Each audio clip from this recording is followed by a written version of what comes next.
I was halfway through a work trip in Portland when my phone buzzed on the hotel desk. Motion detected.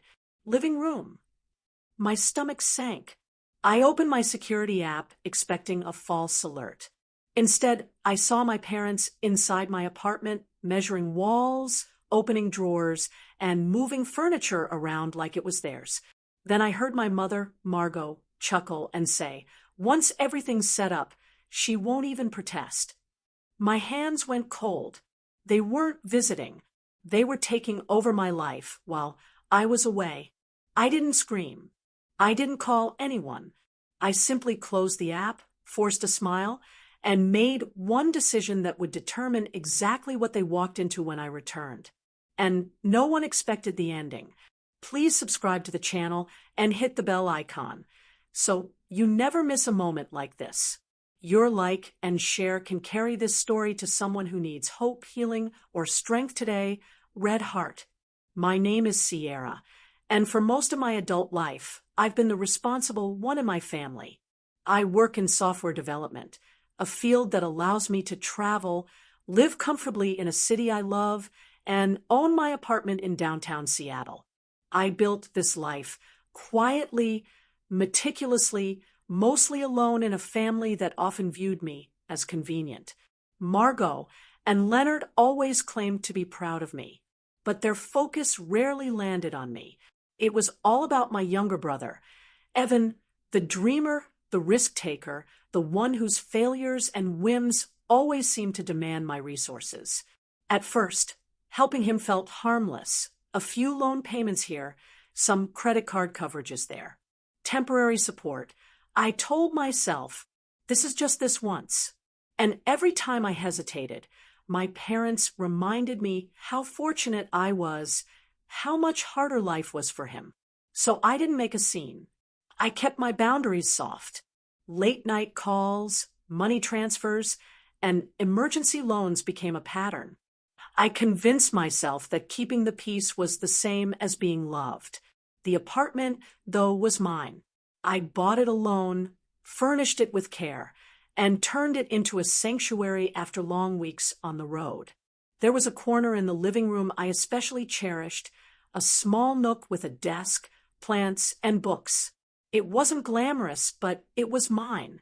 Watching Margot and Leonard move through that space like architects of my life felt unreal. Sitting in the hotel room, replaying the footage, pieces started clicking together. The casual certainty in their actions, the way Margot spoke, she won't even protest, made it clear this wasn't a misunderstanding. This wasn't a favor forgotten. This was entitlement. I didn't turn off the camera. I let the footage play again, this time with sound, making sure I wasn't imagining the words. Margot and Leonard spoke in that calm, measured tone parents use when they believe they are being reasonable. Leonard pointed to the bookshelves, discussing what could be rearranged. Margot nodded, clearly planning in her mind, almost gleeful. I rewound it, played it again.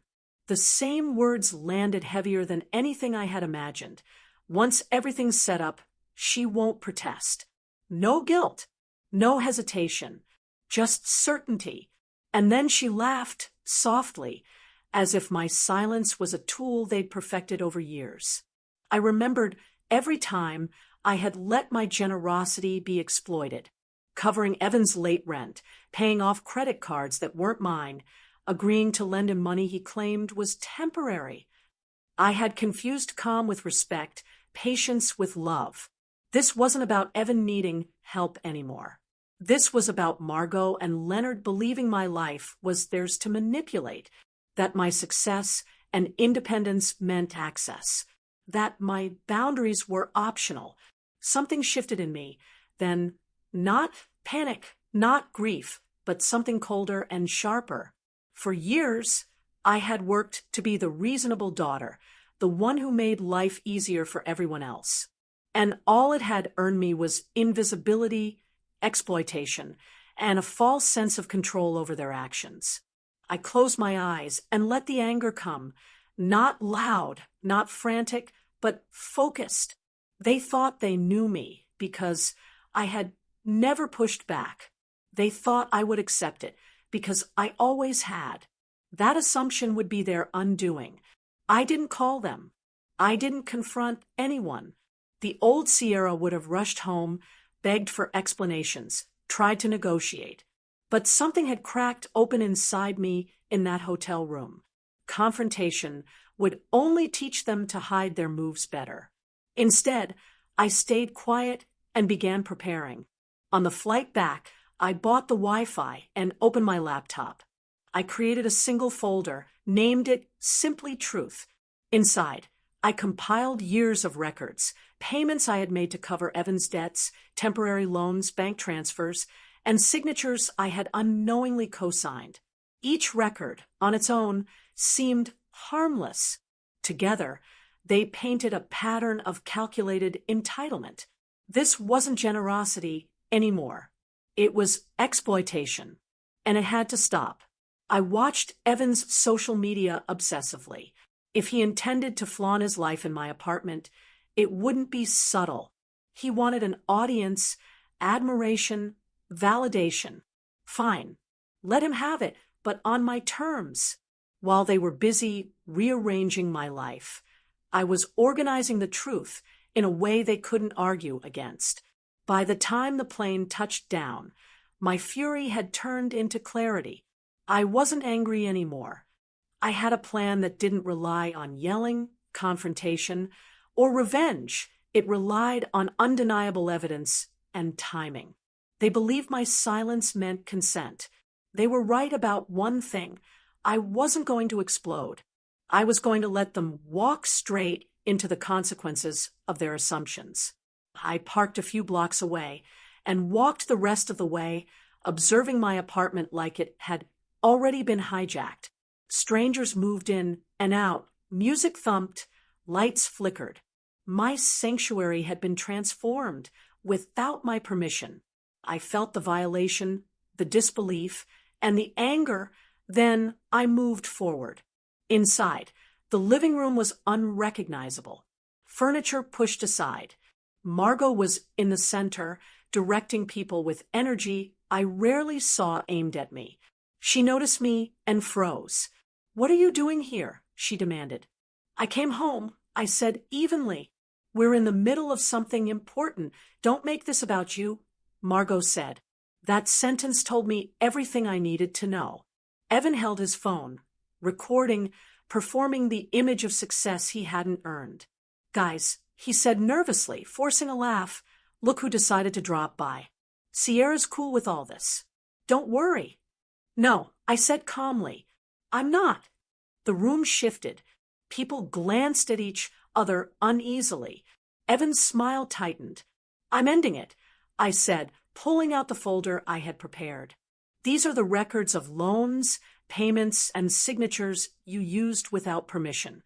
Everything you assumed I would allow is documented right here." The room froze. My parents' confident postures faltered as I laid the folder on the nearest table. Margot's hands trembled slightly, Leonard's jaw tightened, and Evan's performance cracked under the weight of the truth I had brought with me. "This," I said, lifting a stack of bank statements and sign forms, "is every instance you assumed I wouldn't notice. Every co-signed loan, every payment you used my name for, every balance you didn't approve but expected me to cover. It ends today." Evan stammered, his usual bravado disappearing like smoke. "Sierra, it was temporary." Temporary?" I cut him off calmly, not raising my voice. "You've been using my identity for years. A car loan, a credit line, even that business line of credit you opened last summer. All in my name. And I didn't consent. That's fraud. That's not temporary." Leonard stepped forward, his face pale. "This is a family matter. We can discuss it privately." "No," I said, "this is exactly why we can't. Because it wasn't private when you did this behind my back. Everyone here sees it now." I gestured to the people in my apartment, most of them now standing awkwardly. "You made the choice to exploit my identity in front of anyone who mattered. I'm just making it undeniable." Margot opened her mouth, then shut it. Her calm facade faltered. But we only did it to help him. To help him, I echoed, voice level but piercing, by putting me on the line financially, legally, and emotionally, by assuming my silence was permission. That's exploitation. Margot, not help. Evan's eyes darted to the folder. Sierra, we were going to fix it before you even noticed. It was never meant to. Stop, I said. You weren't fixing anything. You were hiding everything. I gave you years of trust and goodwill, and you turned it into leverage against me. A knock sounded at the door. I wasn't expecting anyone. A woman stepped in, calm but purposeful, holding a manila envelope. She looked at me first. Sierra, I believe this belongs here. Evan went pale. Who? She's from the bank. I explained. She discovered the irregularities in my account and loan records tied to my identity. You've been using my name illegally, Evan, and these documents prove it. She handed me the envelope. I opened it, pulling out official paperwork, loan agreements, statements, and credit forms. Every single one was signed in my name. I didn't need to read every line. The signatures alone confirmed it. You used my identity, I said quietly, but with absolute authority, without asking, without telling me, without permission. Evan tried to explain, but no words could match the weight of the evidence. It's just temporary. I was going to pay it back. Temporary? I repeated, calm and deliberate. You don't get to decide what's temporary when it's my name, my credit, my responsibility on the line. Margot shook her head, disbelief on her face. This isn't possible. It is, the bank representative said evenly. And it's already affecting your accounts, your credit. These aren't allegations. They're facts. And they can't be undone simply with a promise. Leonard's phone buzzed. He glanced down, then looked back at Evan, eyes wide. You did this, he whispered. Evan shrank back. I didn't think she'd find out.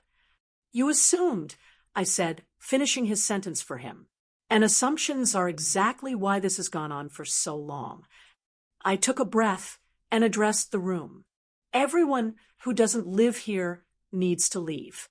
Now, this isn't about revenge. It's about boundaries, respect, and reclaiming what's mine. Margot lunged toward me. You can't do this. We're family. You stopped treating me like family the day you assumed I would just accept being exploited. I said evenly, I didn't call the police. I didn't escalate this publicly. I gave you years of silent tolerance. Today, I'm choosing myself. The room emptied quietly but quickly. Margot's hands fell to her sides. Leonard muttered under his breath, and Evan looked like a child caught red-handed. The energy shifted instantly, confidence drained, illusions shattered. I closed the apartment door behind the last person. Silence settled over the space. The lights were still on, the furniture pushed around, the paperwork spread on the table, but it was mine again. I walked room by room, straightening, rearranging, reclaiming the apartment. Each step felt like peeling back years of manipulation, each breath deeper than the last. That night, I didn't sleep. I reviewed every record again, ensuring nothing had been missed. Every forged signature, every unauthorized loan, every hidden account was documented. I knew this was only the beginning. Evan couldn't simply recover from this. Margot and Leonard couldn't gaslight me or claim innocence.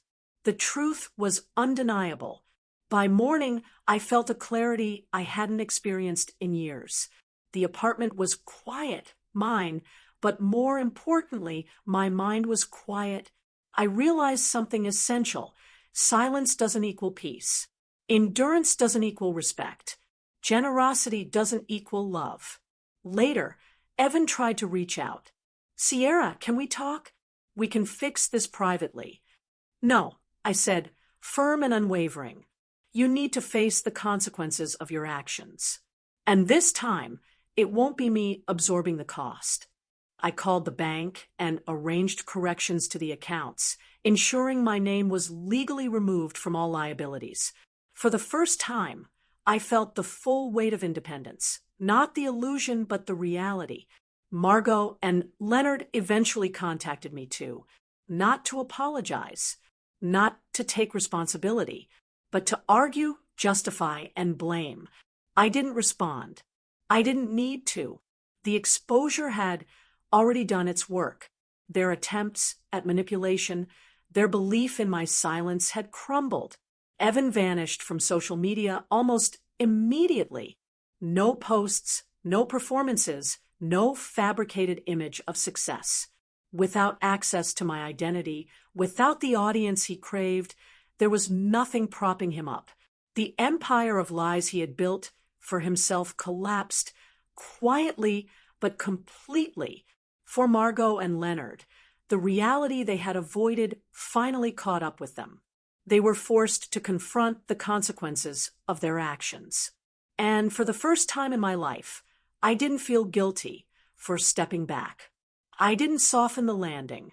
I didn't cover the mistakes. I simply stood back and watched the truth take its course. Walking through the apartment afterward, I didn't feel empty. I felt restored. Every room, every corner, every shelf was a reminder that boundaries are not optional. Respect isn't assumed. And survival sometimes means taking back what's yours without waiting for permission or apology. The air felt lighter, the apartment quieter, but it wasn't just about the space. It was about reclaiming my voice, my authority, my life. The calm I felt was deeper than peace. It was sovereignty. And for the first time, I understood that family isn't about endurance or silent sacrifice. Family is built on respect, accountability, and boundaries. Walking away from what didn't honor me wasn't cruelty. It was survival. By the time the apartment was empty, the silence felt almost sacred. The lights were still on, the music gone, the furniture pushed back into place. But it wasn't just the space that had shifted. The energy, the control, the assumption of entitlement, they had all dissipated. For the first time in years, my apartment felt truly mine again. I walked slowly from room to room, touching surfaces, straightening objects, letting myself feel the ownership that had been stolen from me in subtle increments over time. It wasn't dramatic. There were no fireworks, no shouting. It was the quiet satisfaction of boundaries restored and respect demanded rather than begged for. I sat in my little reading nook, the one corner I had painstakingly created for myself, and breathed. I thought about how many times I had been exploited, how many times my generosity had been mistaken for weakness, and how many years I had let silence be my response. And then I realized something powerful. The cost of speaking up earlier wasn't fear. It was clarity. I had finally learned that boundaries are not burdens. They are shields. Later that day, I checked the accounts one last time. Every loan in my name had been corrected, every credit line removed, and all fraudulent activity reported.